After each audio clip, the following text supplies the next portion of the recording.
العترة انت تدمانا وقتين تاور بارود وحتين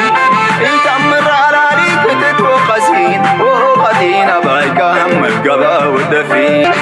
أبايك وقتين من سميت كبهررا يا ما تدوب عن قرار يا كررا محمد دي ما ترهان كافلا أبايك وقتين من سميت كبهررا يا ما تدوب عن قرار يا كررا محمد دي ما ترهان كافلا اللي تعلم كله من قال تعلم قلبك كاسنة تحسب تتحلم اللي تعلم كله من قال تعلم اقل كاسنة تحسب تتحلم واللي قبيل من قابز تتعشم يتتهكي حقايل بقوى كرم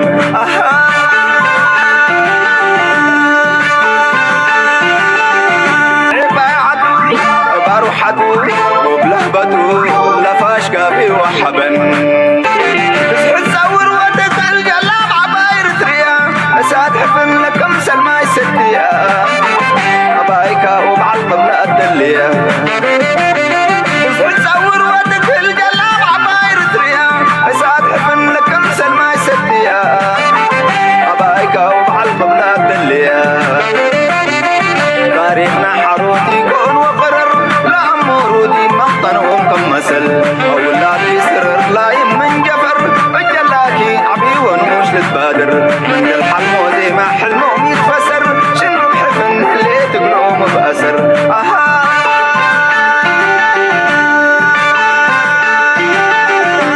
ريتريا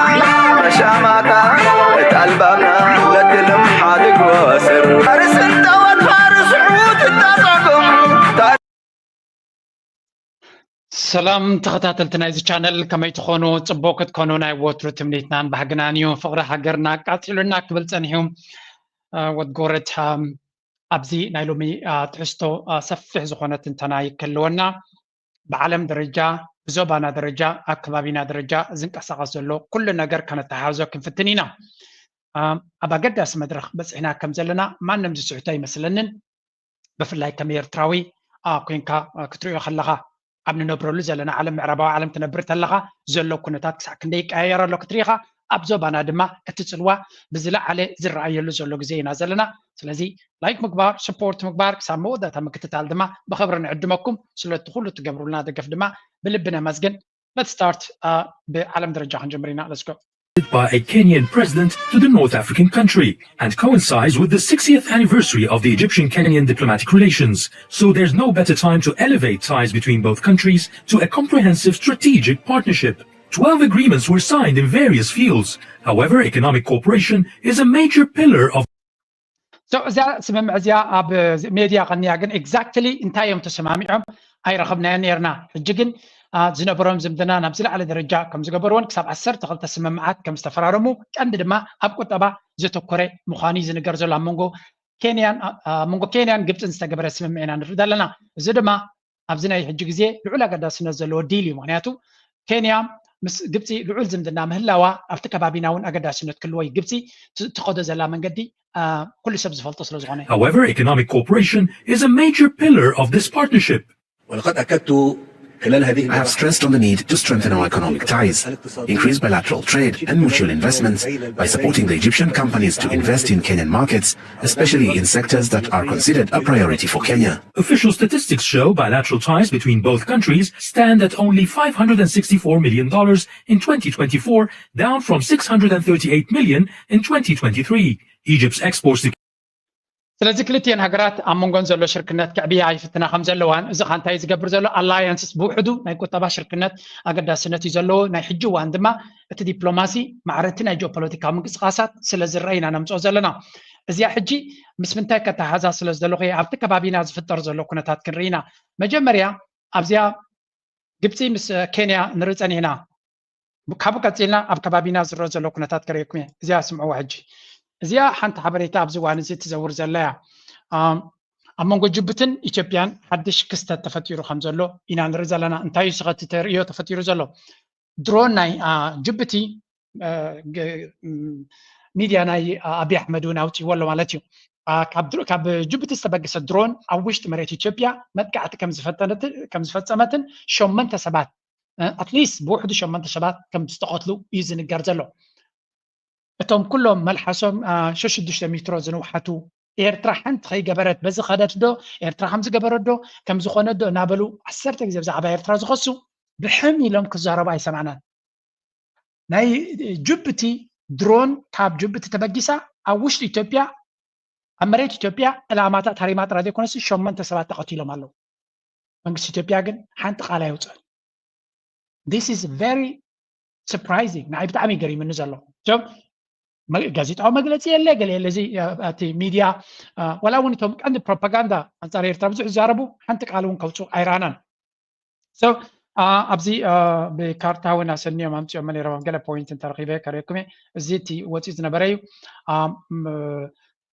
ተስፋኒውስ ካብ ኤርትራ እንታይ ኢሉ ወፂዎ ነይሩ እዚ ጉዳይ እዚ ጅቡቲ ስለምንታይ ከምኡ ክትገብር ክኢላ ምናልባት ትግምት ዘሎ ኢሉ ፅቡቅ ትግምት እያ እውን ኣብ ጅቡቲ ክልተ ዓይነት ባእሲ ኣሎ ኣብ መንጎቶም ዓፋር መበቆል ዓፋር ዘለውን ሶማሊ ዘለውን ባእሲ ከም ዘሎ ነነዊሕ እዋን ተሰሚዑ ነይሩ እቶም እቲ ንዑ ዝገብሩ ዘለው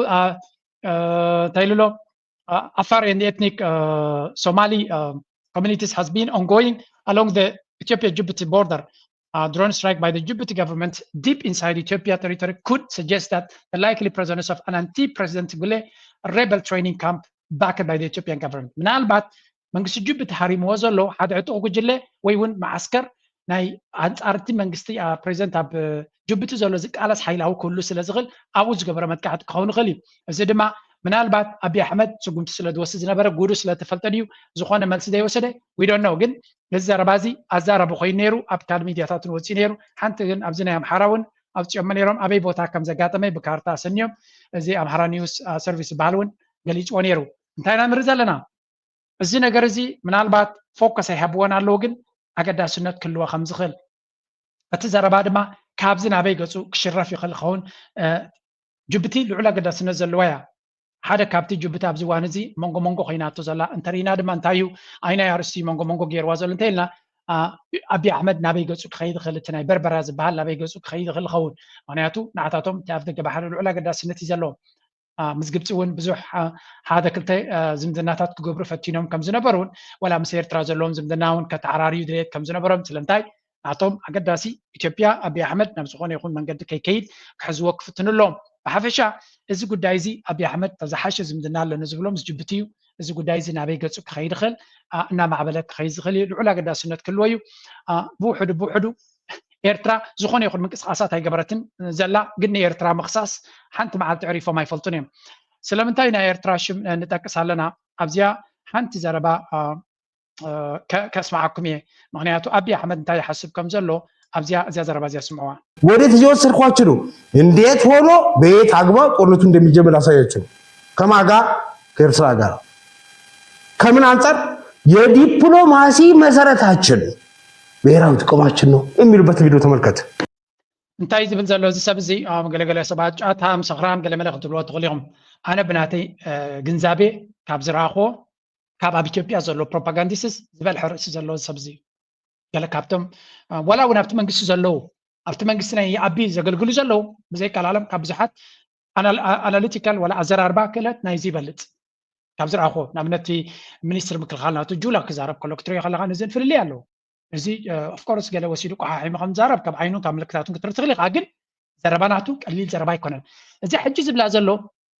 ኣብይ ኣሕመድ ብንጹር ተዛሪብዎ ነይሩ ግን በዛ ዓይነት መንገዲ ተጠሚታ ኣይትፈልጥን እያ ዝብል ዘሎ ኣብ መንጎ ኤርትራን ኢትዮጵያን ውዒሉ ሓዲሩ ኩናት ክመፅእ ከም ዝኽእል ዘገምት ድማ ቃላት ኣሎ ስለምንታይ ኣብይ ኣሕመድ ነጊሩና ነይሩ እዩ ነዚ ነገር እዚ ኣነፂሩ ተዛሪቡ ይብል ኣሎ እንታይ እታ ዘረባ እስከስምዑ ኣብዚ በት ቪዲዮ ተመልከት በዲፕሎማሲው መስክ ወዳጆቻችን በችግር ወቅት የረዱን ሀገራት የኢትዮጵያ የረጅም ጊዜ ወዳጆች ነን ብለው የሚያምኑ ሀገራት በሙሉ እና መላው የኢትዮጵያ ሕዝብ እንዲገነዘብ የሚያስፈልገው የኢትዮጵያ የዲፕሎማሲ መሰረት የኢትዮጵያ ብሔራዊ ጥቅም ነው። ህዳሴን ብንወስድ እዛ ዘረባ እዚያ ምናልባት ብናተይ መረዳእታ ክሪኣ ከለኹ ናብ ኤርትራ እውን ዘቕንዐት ክትከውን ትኽእል እያ ግን ናብተን ጎረባብቲ እውን ንኩለን ዘቕንዐት እያ እንታይ ዝብል ዘሎ ምናልባት ኣብ ጎረባብትና ኣብ ሕማቕና ፅቡቕ ዝገበሩልና ምስ ኤርትራ ምስ ኢትዮጵያ ድማ ነዊሕ ሽርክነት ዘለዎም ህዝቢ ክህልው ይኽእሉ እዮም ናትና ናይ ወፃኢ ፖሊሲ ግን ይብላ ኣሎ ናትና ናይ ወፃኢ ዲፕሎማሲ ወይ እውን ፖሊሲ ኣብ ምንታይ ዝምርኮስ ዝብል ዘሎ ኣብ ሃገራዊ ረብሓ ናትና ነዚኣ መን ክዛረባ ዘንዩ ናይ ኣሜሪካ ሚኒስትር ጉዳያት ወፃኢ ማርኮ ሩቢዮ ከተሓዘን እየ እንታይ ኢሉ ነይሩ እሱ ስምዑ ኣብዚ work hard to avoid armed conflict as much as possible, but never at the expense of our national interests. So that's the tricky balance. So I think returning us to that, now you can have a framework by which you analyze not just diplomacy, but foreign aid and who we line up with and the return of pragmatism. And that's not an abandonment of our principles. I'm not a fan or a giddy supporter of some horrifying human rights violator somewhere in the world. By the same token, diplomacy has always required us, and foreign policy has always required us to work in the national interest, sometimes in cooperation with people who we wouldn't invite over for dinner, or people who we wouldn't necessarily ever want to be led by. እንታይ ይብላ ኣሎ ካብ ሕጂ ብምቕፃል ኣቲናያ ዘለና መድረኽ ኣሜሪካ ፕራግማቲክ ኣብ ተግባራዊ ዝኾነ ነገር እምበር ስነ ሓሳባዊ ዝኾነ ነገር ክትክተል ከም ዘይብላ እዚ ማለት እንታይ ማለት እዩ ኤግዛክትሊ ኣነ ከም ፐርሰናል ዘይንፈትዎ ምሳና ዘይምችኣና ወይ እውን ዘይነፍቅሮ ክኸውን ይኽእል እቲ ሰብ ኣብ ገለ ነገራት ግን ምሳና ዝሰማማዕ ክሳብ ዝኾነ ወይ እውን ሓደጋ ዘምፃልና ክሳብ ዘይኮነ ንሱ ብዝኾነ ይኹን መንገዲ ክንሰርሕ ድልውነት ከም ዘለና ኦፍኮርስ ሂማን ራይትስ ገለመለ ብዙሕ ፀገማት ዘለዎ ኮይኑ ከይብል ክልየ ከምኡ ክብል ግድን እዩ ዘረባ ግን ፕራግማቲክ ዝኾነ ኣፕሮች ፎሬን ፖሊሲ ናትና ኣብ ስራሕ ዝተመርኮሰ ተግባራዊ ውፅኢት ከምፃልና ዝኽእል እምበር ኣብ ስነ ሓሳብ ዝተመርኮሰ ከም ዘይኮነ ዝነግር ዘሎ ስለዚ እዚ ዘረባ እዚ ምስ ኤርትራ ዘለዎም ፖሊሲ ኣብ ፕራግማቲክ ኮንካ ክትሪኦ ከለካ ኤርትራ ኣንፃር ረብሖም ዝኸይድ ዝኾነ ይኹን ጉዕዞ የብላ ኣዲኹም ለኹም ኦኬ እቲ ስትራቴጂካዊ ረብሓናትና ብላብላ ኤርትራ እኮ ኣሜሪካ ምስ ኣሜሪካ ክሰርሕ ፀገም ዘለዋ ኣይኮነትን እቲ ኣሜሪካ ትደልዮ ዝነበረት ንኤርትራ ምጥቕላል ስለ ዝኾነ ስለዚ ብካልእ ኣዘራርባ ኣብ መንጎ መንግስቲ ኤርትራን ኣሜሪካን ዘሎ ፍልልይ ኣሜሪካ ነዚ ሕጂ ዝብሎ ዘሎ ኣካይዳ እንድሕር ተኸቲላ ብቐጥታ ክሰርሑ ይኽእሉ እዮም መንግስቲ ኤርትራ እውን ከምኡ ከም ዝደሊ ዶናልድ ትራምፕ ብወግዒ ኣብ ሚድያ ናቱ ሓቢርዎ እዩ ብግምጣል ናቱ እንታይ ዝብል ዘሎ ሲ ወላ እውን ምስቶም ምሳና ዘይረዳድኡና በኣስን ዕግርግርን ከይምፅእ ኩሉ ዝከኣል ዲፕሎማሲ ክንገብር ድልውነት ከም ዘለና ስለዚ ዲፕሎማሲ ዝበሃል ሽግራት ናብ ካልእ ንኸይከዱ ንመዕገቲ ክንጥቀመሉ ዘለና ኣብ ተግባራውነት ዝተመርኮሰ ክኸውን ኣሎ ይብል ኣሎ ንመለስና ባቢ ኣቦኸ እንታይ ይብል ኣሎ ዲፕሎማሲ ናተይ ንምንታይ ክጥቀመሉ ዝብል ዘሎ ክልቲአን ከነተሓዘን ኣበይ ከም ዘሎ ከምኡ ናይ ወፃኢ ሓገዝ ናትና ፎሬን ፖሊሲ ናትና ድማ ኢሉ ፎሬን ኤድ ናይ ሓገዝ ናይ ወፃኢ ምስቲ ናትና ፖሊሲ ንረብሓ ናይ ኣሜሪካ ዝጠቅም ዝኸውን ኣሜሪካ ረብሓ ምዝህልዋ ጥራይና ክንገብር ስትራቴጂካዊ ረብሓ ክባ ዝኽእል ምስ ኢና ክንከይድ ዘለና እዩ ዝብል ዘሎ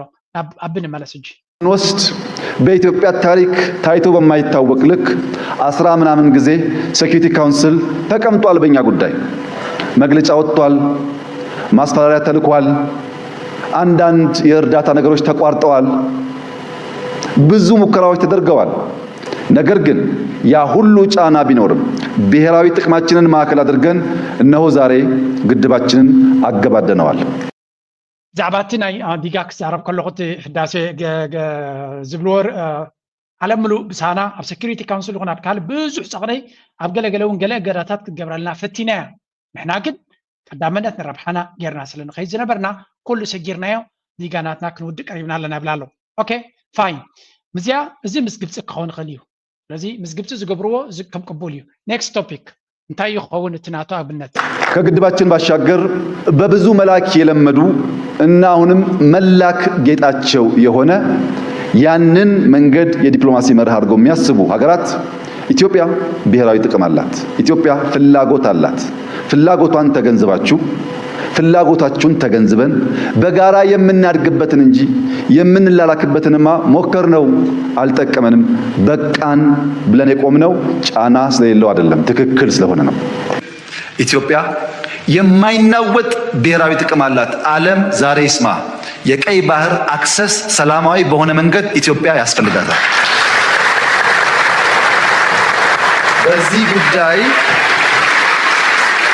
በዚህ ጉዳይ አመሰግናለሁ።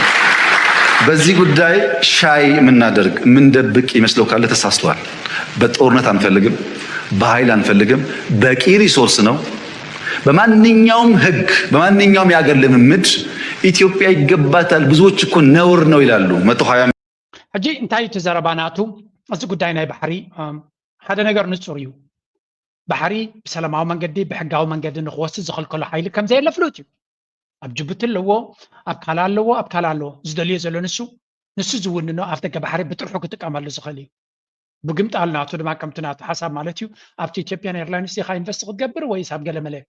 بخالا زراربا أفتق بحري كم زدل زلو إزي دما ملاقة صار كم زي كونه نقطن أتي فكرن تايبلا ሚሊየን ህዝብ መቆለፍ ነውር ነው ይላሉ። አንዳንድ የተገዙ ኢትዮጵያውያን ባይገባቸውም ወይኛ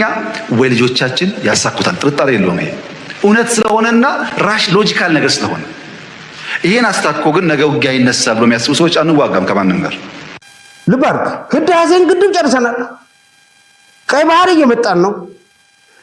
በብዙ መልአክ የለመዳችሁ የጠላት ተላላኪ ሆናችሁ የኖራችሁ ሰዎች አቁሙ እያለ ነው።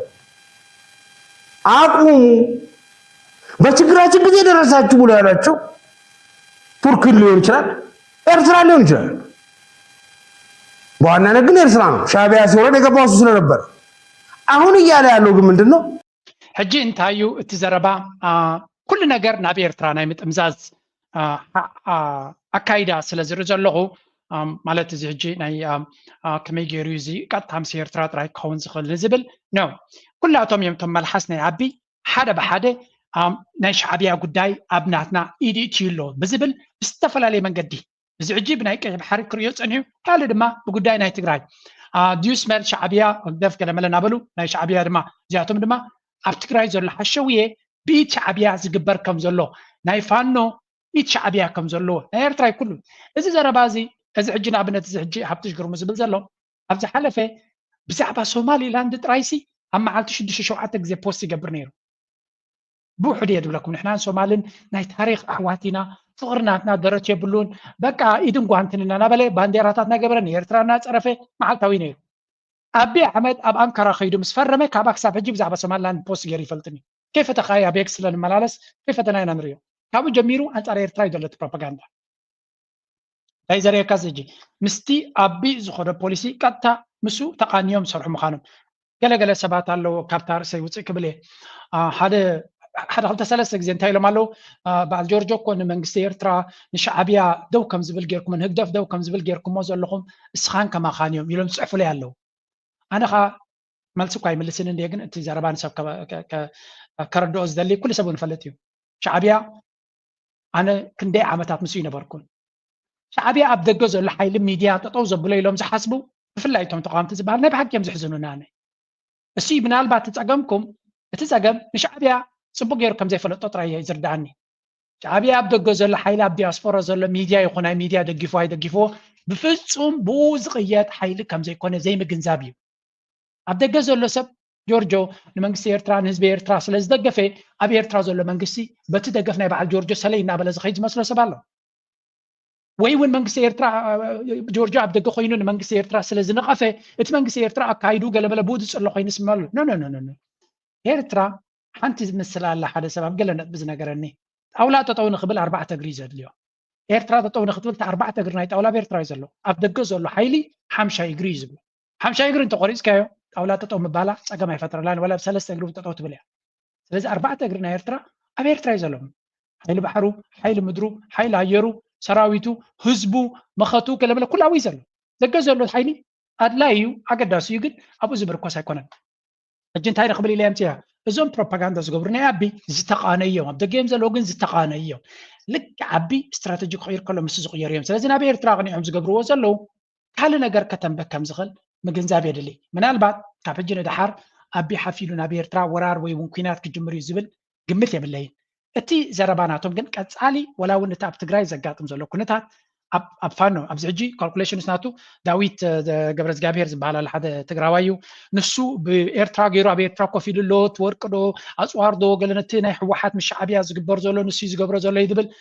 ካልእ እንታይ እዚ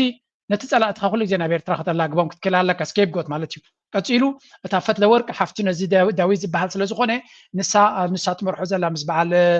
ደብረፅዮን ዝኾነ ርክብ ብመንገዲ እዚ ዝግበር ዘሎ ምስ ሻዕቢያ ድማ ርክብ ይገብሩ ኣለዉ። ካልእ እቲ ደብረፅዮን ታሕቲ ወሪዱ ድማ ገዱ ኣንደርጋቸው ዝበሃል ዘሎ ምስ ዳዊት ዝበሃል ኮይኑ ኣብ ኤርትራ ኮይኑ እዚ እውን ነብሱ ዝካል ሓደ ርክብ ከም ዘሎ እዩ ዝዛረብ ዘሎ። ካልእ ኣብዚ ተፈራ ማሞ ዝበሃል ካሎ ከምዚ ሓደ ወታደራዊ መኮነን ዝነበረ ምስ ፋኖ ዘሎ ሕጂ ንሱ እውን ሰበይቱ ኤርትራዊ ስለ ዝኾነት መነን ትበሃል ኤርትራ ትፈትያ ግን ኤርትራዊ ድያ ኤርትራዊትን ኣይፈልጥን ንሱ እውን ካልእ ንሻዕቢያ ርክብ ኣለዎ። انتايم زبلو زلو كل نجر ناف شعبيا ناي مدفع اذا انت يزنقرك again demonization شعبيا كتسألم كتكلالك نتنسها كتقبرو تدلي امنت عن مخنيت كونلك ويون مخنيات نخطرقبلو ታለ ተወሰነ እንኳን ያነሳን ያለነው የወደብ ጥያቄ ጉዳይ አለ። ይሄ የወደብ ጥያቄ ጉዳይ በቀጥታ ተያያዥነቱ ከኢኮኖሚ ነው። ብዙ ጫጫታ ቢኖርበትም ዞሮ ለዚህ የሚከፈል ነገር ካለም ከፍለን ኢትዮጵያ ወደብ ባለቤት መሆን አለባት በሚል ነው። አማራጭ ማግኘት ብቻ አይደለም። ወደብ ከሆነ ፖርት ሱዳንም፣ ላሙም፣ ባይዶዋም፣ በርበራም በሙሉ መጠቀም እንችላለን። ለሱ ለማድረግ ነው የምንሞክረው። ሲ አክሰስ ግን አንድ የተወሰነ ቦታ ላይ ማግኘት አለብን። የቀር ቦታ ላይ መከላከል ምንችልበት ኢንቨስት ማድረግ ምንችልበት ያስፈልገናል የሚል ነው። በዚህ ረገድ የሁሉም ኢትዮጵያዊ የጋራ ኃላፊነት ይሆናል። መቼ እናርገው? ትክክል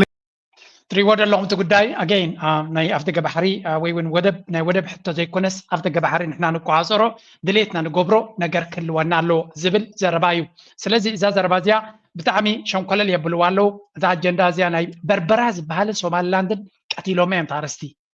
እታ ናይ አፍደገ ባሕሪ ሕቶ ትቕፅል ኣላ። እታ ናይ ሶማሊላንድ ግን ገዲፎማ እዮም። ስለዚ እዚኣ ሓንቲ ነገር ኣላ። ካብዚ ስለተበገሱ እዮም እዞም سمعوا ما شوفوا بدبدبو عسب دليوم عسب يقولوا له إثيوبيا عسب تبلالا قليلنا مستشفى ما ينخيدنا نحن تنفتح ندل زلنا أكلات إثيوبيا بحقي بسلامة من قدي بني عالم لخير حقي أفدق بحري يدليا إيو إلا نحلف بقى زيادة تدليا أنا بإثيوبيا بقالت متصدلا بروباغندا بقى يدليا بحقي 130 مليون زبال لاند لوك زخونا حقرات علم لخو حق فقيد لنا له نحن مودرن وورلد دينا نبر زنا نابك على حلو سيازوتو والحنتي بنا ኢትዮጵያዊነትን ሻዕቢያ ስለዝኾነ ሻዕቢያ ከይጥፋና ወይ ሻዕቢያ ሳናጠፋ እንቅልፋንተኛም ዝዓይነቱ ፕሮፓጋንዳ ጀሚረን አልዋተን ሚዲያታትና ኢትዮጵያ ብርጌድና ሐመዱ ከጥፈን ናይ ቀይ ባህር እንቅስቃስ ሻዕቢያ ከጥፎ ክንሪም ነገን ጽበይኩም አለሁ ሰውት ኮይንኩም ሲ ጋምባለ ጌርኩም ቁምጣ ጌርኩም ታጻቢ ካላሽን ፊስኩም ሲ ዋላ ሓንቲ በጠሎን ሳርኢና በቃ ሽሮን መጥና ሽሮን መጥ አጎንኩም ደው ንብል ጸገም አይኮን ሕጂ ዘረባ ቀናቢሮ መንዲም ግን ናይ ብሓቂ ተዘረባ ካበይ ዝበገስዩ ብዙሕ ተሃዲድ እንዲና ንሰምዕ ዘለና እስከቲ ዝግበር ዘሎ እንታይ ክግበር ዝኽእል ከርእይዎ ዝኽእሉ ሓይሊ ኣሎ ድዩ እዩ ትሕቶ። ብሓፈሻ ግን ገለገለ ሰባት ድማ ነዚ ሸር ክገብሮ ይርኢ ኣለኹ ክሳዕ ክንዱ ኣገዳስነት ስለ ዘለዎ ኣይኮነን ግን ምፍላጡን ምግንዛቡን የድልቲ እስትራቴጂ ንሪኦ ዘለና እዛ ብኣዲስ ኣበባ ዝቕየር ዘሎ ካበይ ዝብገስ ምዃኑ ምስ ምንታይ ከተሓዝቦ ስለ ዝደልዮ فاسفها ناب تقرنيا كترقوم كله زي برتاو قالسي بقلطوف مجمار كم زلنا كابزي وزائي كالا أماراتي كم زيبلنا وسينا ألنا اتقالسي أبز عمد كنجمرو وساني احلفنا لنا نزي نمتكبار دما أفتفراليو هاجرات زقمتو استدالو من نسيات اللو نصن دما أبز غربا معالتات كم زمتو كنجبرنا ትርጉም ትግርኛ ጋዜጠኛ ተስፋ ዓለም ነሽነሽም መንግስት ኤርትራ ድማ እቲ በወገን ኢትዮጵያ አንጻሩ ዝዋግኡ ኤርትራውያን ናብ መሽረፈት አጸባቢቁ ፋፌት አረኪብዋ ቤት ጻፈት መሽረፈት አጸባቢቁ ፋፌት አረኪብዋ ቤት ጻፈት መሽረፈት ዝበሃል ዘሎ አብይ አሕመድ እዩ ነታ ቤት ጽሕፈት ናይ 4 ኪሎ አጸባቢቁሲ ንህወሓት ኣረኪብዋ እዩ ዝብል ነይሩ ተደርፊኩም እያ ነይራ ተቐደም ሎሚ እቲ መሽረፈት ዝበሃል ዝነበረ ኣብይ ኣሕመድ እዩ ምስ ኮይኖም ሽዑ ናይ ትግራይ ባንዴራ ነይራ ኣብዚ ቀረባ ድማ ናይ ኢትዮጵያ ባንዴራ ሒዞም ክሪኦም ምዃና ፍሉጥ እዩ ኣብ ውሽጢ 4 ዓመት 3 ባንዴራ በፂሖም ኣለዉ ኔክስት ባንዴራ ናይ መን ክትከውን እያ ዊ ዶንት ኖ ኣይ ቲንክ ባንዴራ ናይ ምቕያር ሕማም እውን ከም ዘሎ ኢና ንርኢ ዘለና ናይ ትግራይ ባንዴራ ተሰኪምካ ነርካ ናይ ኤርትራ ባንዴራ ሒዞም ነይሮም ቅድሚ ክንደይ ዓመታት ድሕሪኡ ናይ ትግራይ ባንዴራ ተሰኪሞም ድሕሪኡ ሰማያዊት ባንዴራ ተመሊሶም ሕጂ ድማ ናይ ኢትዮጵያ ምስ ናይ ኢትዮጵያ ኣተሓሒዞም እዛ ሰማያዊት ምስ ናይ ኢትዮጵያ ኣተሓሒዞም ኣብዚ ቀረባ ዕዳጋ ክትወርድ ምዃና ርግፀኛታት ኮይና ክንዛረብ ንኽእል ምክንያቱ ናይ ሓደ ሰብ ናይ መጻኢ ባህርናቱ ካብቲ ዝሓለፈ ባህርያትናቱ ኢኻ ከተንብቦ ትኽእል እዚ ኩሉ ደርፍታት ምስ ህወሓት ኮይንካ ዝድረፍ ዝነበረ ኣብዚ ቀረባ ምስ ኣቢ ኮይንካ ክድረፍ ምዃኑ እታ መሽረፈት ካልእ ሽም ክረኽብሉ እዮም ንኣቢ እንታይ እዮም ከውፅኡሉ ሳጓ ትሕቶ ኣብኡ ዘሎ ስለዚ ንሪኦ ዘለና ኩነታት ብጣዕሚ ዝቀያየረሉ ዘሎ ኩነታት እዩ ኣቢ ኸ እንታይ ይደልሉ ኣብዚ ለንከነ ሓደ ዓብይ ዋዕላ ገይሩ ኣሎ ዛሬም እንደ ትናንቱ ብልጽግና ለሰላም ለልማት ለአንድነት እጁ የተዘረጋ ነው በዚህ ጉባኤ ብልጽግና ለመላው የኢትዮጵያ ሕዝብ ማስተላለፍ የሚፈልገው መልእክት ግጭት በቃን፣ እንሰልጥን፣ እንነጋገር፣ በስልሳዎቹ የታጠቃችሁትን ክላሽ አውርዱ፣ ይብቃንና በሰላማዊ መንገድ በዲሞክራሲያዊ መንገድ ኢትዮጵያን ለማበልጸግ በጋራ እንስራ። በእኛ በኩል በሰላም በድርድር በውይይትና በሐሳብ ለሚደረግ የፖለቲካ ትግል ብልጽግና ግማሽ መንገድ የመሄድ ልምምድ ባል እንታይ ዝብል ዘሎ አብይ አሕመድ ነቲ ኩሉ ዕጡቅ ጉጅለ ኣብ ኢትዮጵያ ዘሎ ንኩሉ ኣብ ጣውላ መፅዩ ምስ ብልጽግና ተዘራሪቡ መፍትሒ ንክደሊ ቦቂ ይዕድም ከም ዘሎ እዩ ዝዛረብ ዘሎ አብይ አሕመድ። ስለዚ ንኩላኻትኩም ዕጡቃት ጉጅለ ፋኖ ድዩ ሸነ ድዩ ናይ ትግራይ ዝተፈላለዩ ሓይልታት ድዩ ንኩላቶም ኣኪቡ ንዑ ምሳና ኣብ ጣውላ መፅኹም ሽግርኩም ፍትሑ ዝብል ዘሎ the problem is አብይ አሕመድ ዝእመን መራሒ ስለ ዘይኮነ እዩ ንኣቢ ኣሚኑ ኣብ ጣውላ ዝቐርብ ኣብ ዝዋን እዚ ቅራፍ በናና ክረግፅ ምዃኑ ፍሉጥ እዩ። ኩሎም ኣብ ኢትዮጵያ ዘለዉ ኣብ ገለ ፖይንት ምስ ሰሪሖም እዮም ኩሎም ኩላ ኢትዮጵያ ኩሎም ምስ ንመጀመርያ ክመፅእ ከሎ ብስልጣን ኦሮሞ ዝኣክል ቦታ ስለ ዘይሃብዎ ንኣምሓራ ተጠቂሙ ነቶም ኦሮሞ ኣብ ምፅቃጥ ነቶም ሓደ ሓደ ዝነበሩ ንዖም ኣሲሩን ኣፀጊዑን ብወቅዕ ድማ ኣንጻር ትግራይ ትዛዕበየ ድፋዕናቱ ንሻዕብያ እሱ በጃኻ ኢሉ ርዳእን ኢሉ ሻዕብያ ግን ንዑ ደንኪሱ ዘይኮነ ናይ ንነፍሱ ስትራቴጂካዊ ስቃት ዝፈጥረሉ ሓይሊ ስለ ዝነበረ ንዑ ኣብ ምእላይ ኣገዳስነት ስለ ዝነበሮ ንሻዕብያ ከምኡ ድማ ንኣምሓራ ንስኻትኩም ከማኹም የለን ጅግንነት ናይ ኣምሓራ ናይ ፋኖ ፍሉይ ጅግንነት እዩ ተባሂሉ ንኩሎም ሒዙ ነቲ ናይ ትግራይ ሓይሊ ኣብ ምድምሳስ ዓብ ተራ ተፃዊቱ ኣብ ውሽጢ እቲ ናይ ትግራይ ኩናት ከሎ ድማ እቲ ተንኮለኛን ክፍኣትናቱን ድሮ ኣብዩ ክረአ ጀሚሩ ኣንጻር ሻዕብያ እውን ስጉምቲ ክወስድ ከም ዝፈተነ ኣብቲ ኩናት ናይ ትግራይ ከሎ ኣንጻር ሻዕብያ ተበግሶታት ከም ዝወሰደ ተራእዩ እዩ። ውዕል ፕሪቶሪያ ግብር ምሰበለ ኣይሶምን ኣይሳለስቲ ኢሚድየትሊ ነቲ ናይ ኣምሓራ ፋኖ ነቲ ኣጆኻ ዝብሎ ዝነበረ ደጊሙ ከጥፈዎ ግዜ ከም ዘይወሰደ ስለዚ ኣብ ኢትዮጵያ ክንዲ ምንታይ ጻድቕ ኮይኑ ናይ ሰላም መልእኽቲ ናይ ሰላም ፃውዒት ዝገብር ዘሎ ኮይኑ እንተቐረበ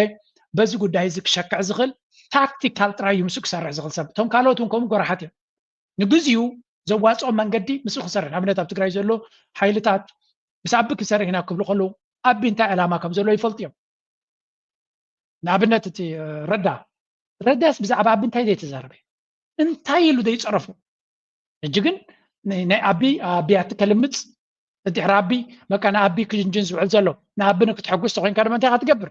ንኤርትራ ኢካ ትፀርፍ ንሻዕብያ ኢካ ትፀርፍ ኣብዚ እዋን እዚ ኣቢ ክሕጎሰልካ ከጣቃልካ ተኮይኑ ንሻዕብያ ኢካ ትፀርፍ። ስለዚ ኩላ እዛ ትሪኣ ዘለካ ምስ ኣቢ ክኸዱ ከለዉ ናቶም ኣጀንዳ ኣለዎም እዩ ንኣቢ እውን ልካ ከምቲ ንሱ ክጥቀመሎም ዝፍትን ንሳቶም እውን ክጥቀመሉ ክፍትን እዮም። እቲ ዘሕዝን ክፋል ኣብቲ ሳዕስዒት ኣብቲ ጓይላ ድሕሪ ማንም መፅኡ ዘሎ ሓይሊ እንታይ እዩ እቲ ናቱ ፀወታ ክርዳእካ ዘይክእል እዚ ሕጂ ንሪኦ ፀናሕና ደንበ ተቃወመ ዝበሃል እዩ ወላ ሓንቲ እውን ኣብቲ ናይ ኣቢ ገይም ኣቢ ን6 ዓመት ን5 ዓመት ፀወታ ናቱ ኩሉ ሰብ ፈሊጥዎ ኣሎ 2018 ናብ ስልጣን መፅኡ ክሳብ 2015 ከባቢ 6-7 ዓመት ገይሩ ኣሎ ኣካይዳ ናይ ኣቢ ኩሉ ሰብ ርእይዎ ኣሎ ኣብ ውሽጢ ኢትዮጵያ ንሓደ ሰብ ተጠቂሙ ከም በናና ክጉሕፎ ከም ዝኽእል ኣብ ፖለቲካ ይኹን ብህዝቢ ይኹን እታ ኣገባብ ነታ ተድልየካ ግዜ ደኒኑ እስኻ ሓላለየ ኢኻ እስኻ ፍቕረ ኢኻ ክብለካ ይኽእል ኣብ መወዳእታ ድማ ይጉሕፈካ። እቲ ናይ ትግራይ ምውዳቕ ግን ነዚ ይመስል እጂ ብክልተ መንገዲ ንራእዮ ጀሚርና ኢና ንዓበየቱ መፅያ ኣላ ውድብ ጀሚራ ህዝቢ ቀፂሉ ህዝቡን ይኣስረሎ ሰራዊቱን ወሲሉ ኩሉ ዓቕሚ ናይ መተን ንብሎ ዘለና ናብ ሓደ ይመፅእ ከም ዝተባሃለ እዚ ዓቕሚ ዝሒዝካስ ናብ ትግባር ታንቢታ ጀሚርና ኢና ተባይላ ሰው ሁሉ ባንክ ወረፋ ይንከራተታሉ ትኬት የለን ደክቶን ከአየር መንገድ አይ ትኬት የለን ትኬት አነ ተሐቅም ዝራብ ጽበታ አነ ትኬትስ ሶሙን ገለስ ኦልሞስት በብዛት ቡክ ተገይሩ እንዴ ትኬት ለምን ተሰበቀ ጨኒቆ ኮጽ ነድሳ ይብሉ ይጠፈሉ እዚያ ፈርስት ስቴፕ ተደለ ያዘላ ሰው ኣብ ውሽጢ ህዝቢ ስጋታት እንየው ሸዊት ግን ብትክክል ስጋት እዚ ይረአካዶ ናብ ኩናት ክነምርሕ ንኽእል ደው ትብል ሕዚ አንቶ ይዘልዓልካለይ ነገር ነይሩ ውዕል ፕሪቶሪያ ይጻረር እዩ ኢልካና ነርካና ብትክክል ናብ ኩናት ዝወስደና ዶ ይመስለካ? هو እንታይ መስለኪ ተኮይኑኸ መን ምስ መን እዩ ዘዋጋዕ ዝብል ሕዝታ ትክክል ነገር ሕዚ ነፂራ ወፅያ እንድያ ነፂራ ክንቅፅል ላይና ሕዝታ ሓቅንም ዝራብ ተኮይንታ ይኒ ፌደራል መንግስት ተዋጊና ኢና ምሻዕብያ ተዋጊና ኢና በቲቪ ፕሮፓጋንዳ ፌደራል መንግስት አምባገነን ተባይሉ ብረም ተሰብሒና ኢና ሻዕቢያ ድማ ወልቀ በላኽ ተባይልና ሰብሒና ኢና ሕጂ ታገረሙ አጀንዳ ሻዕቢያ ገዲፎም ፌደራል ድማ ከም ዝገበርና ከም ዝሕዝ ሚዲያውን ድማ ቁፅር ስለዚ አብዮም ሚንበር ብዝተኻለ መጠን ጽሊትና ፌደራል ምግባር ይምክረሎ ዋይንት ይልክኒ ምስ ሻዕቢያ ብደንብ ገይሮም ይሰርሑ ስለዘለው በቃ ግልጽ እዩ መርዳቶን ጌርናውን ድማ ንዝምልከቱ አካል አቅሪብና ኢና ዝምልከቱ አልካ ግን ያው አቲቲ ስለዘለው ክሰርሕ ይኻለኒ مشعبة نانا جرنا مشعبة جرنا زرحوا بس رجعت له برم بيرحوا له ዜናዊ ዝምቷን ሰብራለች። የደብረ ጽዮን አንጃ ከሻዕቢያ ጋር የጀመረውን ግንኙነት ተቃውማለች። ከኢሳያስ ጋር መስራት በራሱ ወንጀል ነው ስትልም ተደምጣለች። ሻዕቢያ ከደብረ ጽዮን አንጃ ጋር የጀመረው ግንኙነት አሁንም እያነጋገረ ሲሆን በጉዳዩ ላይ በርካታ አካላት አስተያየታቸውን እየሰጡበት ነው የሚገኘው። አስተያየታቸውን ከሰጡ ፖለቲከኞች መካከል የቀድሞ ጠቅላይ ሚኒስትር መለስ ዜናዊ የበኩር ልጅ ሰምሃል መለስ ዜናዊ የሰጠችው አስተያየት ቀልብና ትኩረት ስቧል። ሰምሃል መለስ ዜናዊ በሰጠችው አስተያየት ከሻዕቢያ ጋር አብሮ መንቀሳቀስ ትልቅ ወንጀል ነው ብላለች። ከሻዕቢያ ጋር ለመስራት ጓሉን መለስ ያዛ ዘረባዚያ ብዙ ጊዜ ክድጋም እንሰማዓለና ሓቅነት ክልዎ ይኽእል ዶ ሜቢ ሻዕቢያ እውን ታክቲካል ስትራቴጂ ናቱ ክጥቀም ይኽእል እዩ ምክንያቱ አብይ አሕመድ እንታይ ይገብራሎ እንታይ ይብላሎ ይርይዎ ስለዘለው እቲ ኩነታት ድማ ንጹር ስለዝኾነ ግብፂ እውን ይንቀሳቀሱ ስለዘለው እቲ ናይ ደብረጽዮን ብሎክ ኣብዚ ጉዳይ እዚ እንታይ ክገብር ይኽእል بوقعي أبي أحمد ببروباغانديست ناتو أنصارو سفيع زخونة من أي دبرتين نتحو واحد زبالن أنصارو أبي قص جميل خمسة لين رلنا سلزي دبرتين أنتي ولا ونت سراويت ونسوم كم زلي زنجر السراويت نازو السنة والسنة مالت العلوي مرحنة والسنة والسنة بتعامل بزح حساب بزح تقراوي دسيلو أدني أو تسفى غير اللي بتعام وحدات كا يزلال أولو سلطان نموراد زخلنا حيل زي كاب سلطان نموراد زخلنا متشو كناتات استفطر له كناتات له حزي في اللايد ما حزن احنا خمودب وسينا اينا كم حزبون وسينو يو حزبون سراويتنا نتنا يودبنا يكون ناي حزبنا زماساسل وسانه وسينو له حزبن ودبن سراويتن حادق ساعة زخنا ما نما يسعرنا تيزا رباح جي تقارو بكل ما قدي تمن سي او قبل كلو بتحدى وقن ناب صارت هو واحد كخيز للي مثل قلت هو واحد ابزي وانزي ودي متشو هواهو تفتيرنا له قبل كلو انتهي تمتشو هواهو كون زغل ممغال فانو نفسه نيربحو أجندا خقبر زفتنا لزليو شنه ناتو علامات حرم زفتنا لزليو نفسه كفسب تمساسال علاماتات كهرمو لزخلي سلازي أبي نتهاجر ملو بملو أبيدو بزحجي عبزي كاسمعكم سناكو أبي بجاكم أبي نخلو أفدا جاي كفوتي زبل زلو كابزيرو تبقيسي كونان اتكوناتات معرتنا بيرترا كوتكو إلهم بلا بلا تهديد زقبر وزلو بقمت علي تكوننت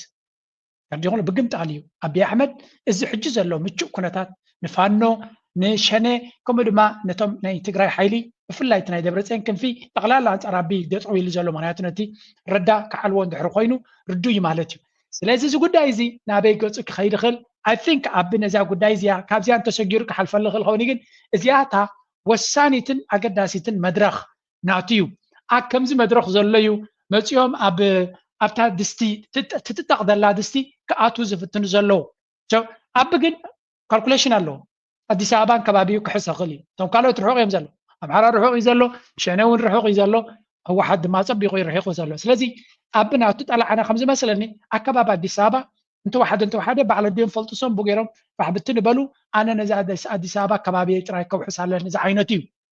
كل تأكيد أنا تطري خلها نزيع تقول لي هتمثل نحنا بدقة خينا كنعزب مخانا يتكونتات معناته قلتيف زمع بالزلون قلتيف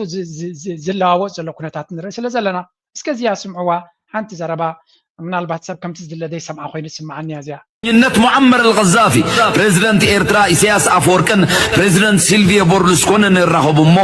ናይ ባሓጎታትኩም ካሕሳተምኑልናሞ ጥልያን ትሕቶቶ ክትከፍል ይብል መቸም ዝበዙሕ መራሕቲ አፍሪካ ንእለታ ካልኩሌተር መውፁ ፕሬዝዳንት ሃገረይ ግን ሓንቲ ሕቶ ይሓቲት ሰነዳቶም አረክበኒ ብገንዘብ አይትምኖም እኔ ህዝቢ ኤርትራ ጽባሕ ንግሆ ሰነዲ ክሓተኒ ይብል ዘይተጸበዮ መልስ ዝረኸበ በርሉስኮኒ ዘፈላለየቶም መልሲ ይምልስ ሚስተር President, you are asking for the impossible. President, زي كالي خاتحت زلخا ايو دحان انا تندليو نغيرك كالو يخون دي كوننجن نغزي نغدفو اتاركب بزتعت يا صنيحه نالبات تامنا يتمال عدت السالي توادو يخون نبل اتوم زبلا خي غبرا خم زي دقز فلطو ملس فليطم مولو ودحا بوي زي حتى زيا بريزيدنت إسحاق أبتركب أبتليان أبز زتراخبولو كم زحتة تاي ذكر زيا باك جراوند ستور جناي فلتاني نيره ناي بحكي أقريباتني معناته حركة أبتي بزوج زي أنا زملالسن حطن طلو إيرترا زجباك سا كاب كلهم إيرترا زبسها بسوا زيشوكونو لان زيشوفوان كساب حجي زدلي زأكل كحسا كم زي توهبتي زأمنانه سلزي I hope حدا معالتي كل زي مجمريا كتحطت خوين كون سندي كلوا كازلو تحطو خكلنيا نبوتونيو سلازي بحفشا اتقنتات نبحك تقرم يعني را ابزيا كل تنقرا شيرك قبريه مجمريا ابزيا حنت دانيال قال نقر كزارب سمعيا نيرزا ناي دانيال فيديو بليز كتكم رايوا بزو حق داس تحستي زلوا عبا محداس نايباس إلكا قرب حد مصنعتي حد بريزنتيشن نيرو زي بحاز رأوان تكبيرو مع الله وعلكم دخل تحنتم فلاتات تلقيلون بزاربو لرستيو ግን ካብቲ ተስፋ ዝህብ ንፕሮፓጋንዳ ዓይነት ተስፋ ዝኾነስኒ ክኸውን ባኽእል እዩ ኢልካ ካብ ተስፋ ኪኖ ተስፋ ዝግበረሉ ተዓዘብክዎ ነገራት ማለት እዩ በቲሉ ንፖለቲካዊ ንጂኦፖለቲክስ ዝትንክፍ ጉዳያት ነይሩ ንናሽናል ሴኩሪቲ ሃገራዊ ድሕነት ናይ ኤርትራ ዝትንክፍ መፅናዕታትን ዝቐረበ መደራታትን ነይሩ ሲሕኩም ናብ ዝመፀሉ ክሳብ ተሰጋግርዋ كابنا زدل كله التحبار دي متقاف دي خمسة يخليكم كبل دلي بس قطعم زخا كلهم زرقهم زرقهم عد الرخيب لنا ون زرار الطايم أي بحق مقولاتن كزاربهم كقربهم بقليل وأربخان كفوت لبهم كزارب خد خلو مخانم أي بحق يحبوا يسني سلازي مسكولهم صبوا لي لازم صبوا مقرب ندابلكو تي كابلومي نجبرو بمعدو نبرة حجب قريب كحسات الله وتقول مدرخات خفيف الله ركبنا مليش دراغو ذل مقدسات سناي تمليتين እንዳገለጽኩ አይ حق مسغانا نتخلو معدخم نتخلو اقراربهم እንዳመስገንኩ ብፍላይ ፍሉይ ምስጋና ንኣቶ የማነ ገብረኣብ ነቲ ዝሃብካ ንዕድል ሓሳብና ሰሚዕካ ግዜ ሃወሲድካ ኩሉ እንታክንብል ፀኒሕና እንታይ ኸት ናይ ሓባር መረዳእታ ክህልወና ዝግብኦ ብዓብይኻ ህዝባዊ ግንባር ኣበይ ፀኒሑ ኣበይ ከይድ ኣሎ ኢልና ናይ ሓባር መረዳእታ ክህልወና ግዜ ወሲድካ ዝሃብካና ብጣዕሚ ይቐኒየልና ክብል ፈቱ ድሕሪ ሕጂ እውን ከምዚ እንዳበልና ይህን እናተባሃልና ዝተረፈ ናይ ሕቶታት ድዩ ካልእ ክምላእ ዝግብኦ ድዩ ኣብቲ በትናተይ ርእቶ ህዝባዊ ግንባር እንተደኣ ደልዲሉ ህዝባዊ ግንባር ኣብቲ ሃገራዊ ቻርተሩ ኣተኪሩ ብሓድሽ ምዕራብ እንተደኣ በፂሑ ኩሉ ትምነዮ ኩሉ ተናሓቱ ነበርና ብኡ መገዲ ክትግበር ምዃኑ እዩ ትምኒተይ ኦር እምነተይ ስለዚ ነዚ ዕድል እዚ እንደገና እንዳመስገንኩም ቀፃሊ ካልእ ርክብ እውን ክፉት ምዃኑ ከምኡ ዘሎ መረዳእታ ስለድሃብካና ይቐኒየለይ ክብል ደሊ ከምኡውን ዓበ ምስጋና ንወፃኢ ኣሕፈሮም ተወለ እዚኣ ምስ ሰማዕኩ ክውዲ ሓንቲ ርእቶ ስለ ዘላትኒ ይቐኒየልና ነቲ ግዜኻ ፀዊዕካ ነዊሕ ግዜ ወሲድካ ናይ ሓባር መረዳእታ ክህልወና ብዛዕባ ህዝባዊ ግንባርን መደባቱን ኣስፋሕ ኣቢልካ መረዳእታ ድሃብካና ይቐኒየልና ንስኻ እውን ቀፃሊ ርክብ ከም ንገብር ፍለጥ እሞ ምስ ከማል ሓወይ ኮይና ምስ ካልኦት ብፃት ኮይና ግዜኻ ወሲድካ ንዝሃብካና ንኩሉ ምክርን ማዕዳን ሓበሬታን ክብረት ሃበልና ይቐኒየልና ክብል ደሊ ስለዚ ካብዞም ኩሎም ኣብ ስእሊ ተድረእኹሞም መራሕቲ ድዩ ካልኦት እውን ኣብ ስእሊ ዘየለው ናይ ሓባር ረቑሕ እንተሎ ሓደ ሰላም ኢልናያ በትሪ ገብረተልና ኣቀባብላ ድዩ ብድሕሪኡ እውን ብዝቐፀለ በዚ ኣጋጣሚ እዚ ከመስግና ፈቱ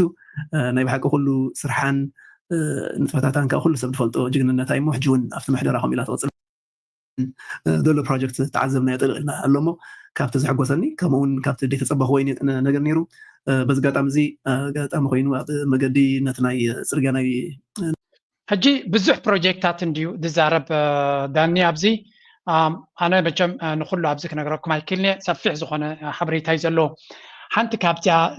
ዝተገንዘብኳ እንተሎ ግን እቲ ኣብ ኤርትራ ዘሎ መርሕነት ናይ ብሓቂ ኣገደስቲ ነጥብታት ኣለዎ ኤርትራዊ ኣብ ዝሃሉ ይሃሉ ኣብዘን መትከላት እዚኣተን ኣብዘን ነጥብታት እዚኣተን ዝኣምን እንድሕር ኮይኑ ካልእ ሕቶታት ንክሓትት ካልእ ርእቶታት ንክዛረብ ስክፍታ ከም ዘይብሎም በዚ እየ ዝፈልጥ ሓደ ግዜ ኣብዚ ደገ ዘሎ ሕብረተሰብ ኣብዚ ደንቢ ሃገራውነት ዘሎ ኣነ ዝሪኦ ማለት እዩ እዚኣ ከም ርእቶ እየ ዘቐምጣ ዘሎ ከምቲ ሰብ ርእቶ ዝበናኑ ነቲ ተዓዛብናተይ ከም ርእቶ ኤርትራ ዘይንቕነቕ መትከላት ክህልዋ ይግባእ ኣነ ብናተይ ርዲኢት ዝብሎም ናፅነት ናይ ኤርትራ ታሪክ ናይ ኤርትራ ሰማዕታት ናይ ኤርትራ ሓድነት ናይ ኤርትራ ነቲ ሃገር ከም ሃገር ከቆፅሎ ዝኽእል እዚኣቶም ባንዴራ ናይ ኤርትራ ኣሎ ነገራት እዚ ክትንከፍ የብሉን እዚ ነቲ ሃገር መትከላት ፕሪንሲፕልስ እዩ ፕሪንሲፕልስ ኣብኡ ዲስከስ ኣይትገብርን ኢኻ ኩሉ ኤርትራዊ ናይ ግድን ክቕበሎ ዘለዎ ነጥብታት እዚ ኣበይ ግን ዲስከስ ክትገብር ትኽእል ወይ እውን ርእቶታት ክትህብ ትኽእል ፅርግያ በዚ ክኸውን ኣሎ ናብዚ ክኸይድ ኣለዎ ዲጋ ናብዚ ክኸውን ክኽእል ኣሎ ከምዚ ክኸውን ኣሎ ገዛውቲ በዚ ክህነፅ ኣሎ በዚ ክህነፅ የብሉን እዚ ከምዚ ክግበር ኣሎ ክግበር የብሉን ነዚ ክትብል ኣብቲ ናይ ፖለቲካ ናይ ሃገር ነዚ ክትዛረብ ተዘይክኢልካ ንዝፀድፍ ዘሎ ተታክዓሉ ጥሪኻ ዘለኻ ጌጋ ክትርኢ ከለካ ትም ትብል ከለካ ወይ እውን ርእቶ ዘይትህብ ከለካ ትጠቕማ ኣይኮንካን ዘለኻ ሃገር ንሃገር ኣይትጠቕማን ኢኻ ባይ ዘ ወይ ፖለቲከኛታት ዘጣቅዓሎም ኣይኮኑ ዝደልዩ ንሓደ ሰብ ምጥቃዕ ሓደጋ እዩ ኣብዚ ናተይ ኣነ ርእቶታት ንኣብነት ኣብቲ ፊድባክ ክፀሓፈለይ ከሎ የቐኒየልና ጆርጆ ስለትኽእሉ ትገብሮ ዝብሉኒ ብጣዕሚ እዩ ደስ ዝብለኒ እቶም ሰባት ከማ እናበሉ ግን ሄይ ጆርጆ ኣብዚያ ቦታታት እዚአን ከምዚአን ግበረን ዝብሉኒ ግን ዝያዳ እዮም ዝህብትሙኒ ስለዚ ነቐፌታ ነቲ መትከላት ናይ ሃገር ተቐቢልካ ነቐፌታ ምሃብ ኣገዳሲ እዩ ነዚ ነገር እዚ ክንርድኦ ኣለና ኩሉ ነገር በቃ ፐርፌክት እዩ ዘሎ ዝኾነ ይኹን ጉድለት የለን ዝኾነ ይኹን ነቐፌታ እንደይትግበሩ ነቲ መስመር ሃገራውነት እንደይትዓንቅፉ ኖ ማይ ፍሬንድስ ከምኡ ይኮነን ኤርትራ ዘይትንከፍ ነገራት ክህልዋ ክኽእል ኣሎ ምክንያቱ ዘይትንከፍ መትከላት ከተቐምጥ ክትክእል ኣለካ ኣብቲ መትከል ኮንካ ግን ኣብቲ ውሽጢ ፊድባክ ናይ ምሃብ ክእለት ክህሉ ክኽእል ኣሎ እቲ ኣብ መርሕነት ዘሎ ድዩ ኣብ ውዳበ ዘሎ ድዩ ኣብ ውሽጢ ዓዲ ዘሎ ድዩ ኣብ ደገ ኮይኑ ዘሎ ሰብ ድማ ገለገለ ነገራት ክረዳዳእ ክኽእል ኣሎ እዚኣ ጌጋ ነይራ እዚኣ ክትረማ ኣለዋ እዚኣ ከምዚ ክትከውን ኣለዋ ናይ ምባሃሃል ነጥቢ ክህልወና ክኽእል ኣለዎ ዝብል መደምደምታ ኣለኒ ዳኒ ድማ ብጣዕሚ ፅብቕቲ ቪድዮታት ካልእ ቪድዮታት ካ ድማ ንፅበ ኣለና ምናልባት ግዜ ተኺብካ as I said ቀፃሊ ኣነ እውን ብግደይ ምሳኻ ክራኸብ ዝኾነ ይኹን ዘተ ንክንገብር ደስ ብለኒ ናይ ሎማ ኣርእስቲ ኣብዚ ኩዴ ፕሊዝ ናትኩም ሪቶ ብሃናፁ መንገዲ ክዕረ ዘለዎ ክወስኽ ኣለዎ ክስተኻኸል ኣለዎ ክምላእ ኣለዎ ትብልዎ ኣብ ኮሜንት ሰክሽን ይርየ ኩሉ ይርየ ክብለኩም ኣይክእልየ ግን ይርየ ሕልፍ እናበልኩ ነታ ኣገዳሲ ድማ ኣብኡ ክምልስ ኣይክእልኒ ኣብ ኔክስት ቪድዮ ናተይ መልሲ ክበሉ እየ ዝፍትን ናይ ሎማ ኣርእስቲ ኣብዚ ኩዴ ምዛ ደርፊ እዚኣ ክገድፈኩም ኣብ ካልእ ግዜ ይራኸበና ኣስተውዕለሉ እዋን ኣኺሉ ተስተብህለሉ ኣለው ቅድሜኻ ገስገስቲ ዝመስሉ ልዋብ ለይቲ ዝኸልቁ ሰብ መሰል ተኳሉ ሃሪብዮ ጅግና ወረት በዓል መትከል ተበገስ መንሰይ ኣሰሩ ተቐተል ሽሙ